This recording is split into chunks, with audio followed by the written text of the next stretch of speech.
ওম শান্তি।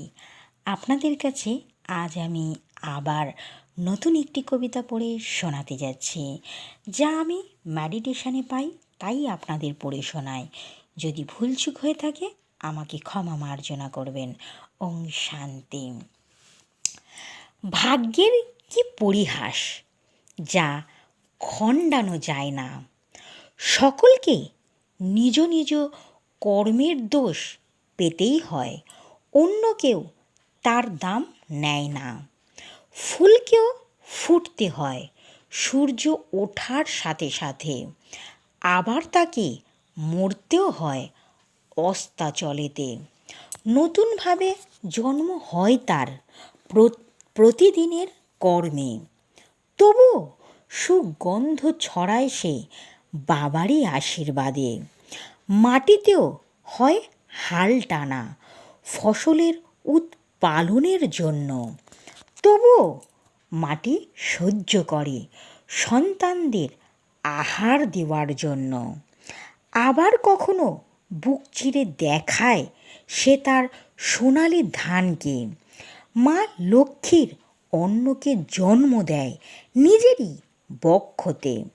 সূর্য দেবতাও নিজে জ্বলে সকলকে আলো দেওয়ার জন্য, যাতে সবুজ ফসল বেঁচে থাকে তারই আলোর রোশনি পাওয়ার সাথে সাথে।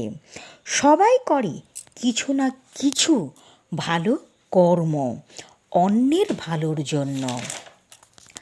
তবুও কেন মনুষ্য জীব করতে পারে না বাবা অন্যকে সৎ জ্ঞানের প্রচেষ্টাতে আনতে?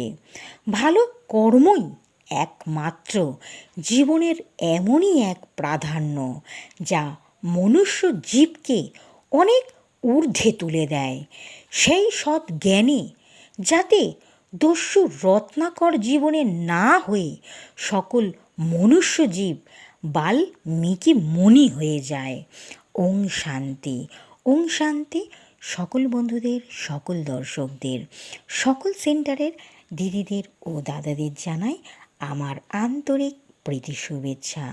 যদি কোথাও কিছু কবিতাটা ভুলচুক হয়ে থাকে আমাকে ক্ষমা মার্জনা করবেন। আমার চ্যানেলের নাম প্রজাপিতা ব্রহ্মা বাবার বিকে লক্ষ্মী মজুমদারের কবিতা, আর আমার প্রোফাইলের নাম শ্যামল মজুমদার। আপনারা ইউটিউব কিংবা গুগল সার্চ করলেই দেখতে পারবেন, এমনকি আপনারা ফেসবুকে কিংবা ইনস্টাগ্রামেও দেখতে পারবেন। যা আমি মেডিটেশনে পাই তাই আপনাদের পড়ে শোনাই। আমার চ্যানেলের নাম প্রজাপিতা ব্রহ্মা বাবার বিকে লক্ষ্মী মজুমদারের কবিতা, আর আমার প্রোফাইলের নাম শ্যামল মজুমদার, আর আমার নাম বিকে লক্ষ্মী মজুমদার। যখন থেকে আমি প্রজাপিতা ব্রহ্মা বাবার জ্ঞান নিয়েছি ঈশ্বরীয় বিশ্ববিদ্যালয় থেকে, আপনি থেকে আমার মাথায় কবিতা চলে আসে যখনই মেডিটেশনে বসি কিংবা ওই পরম পিতাকে ডাকি। ওম শান্তি।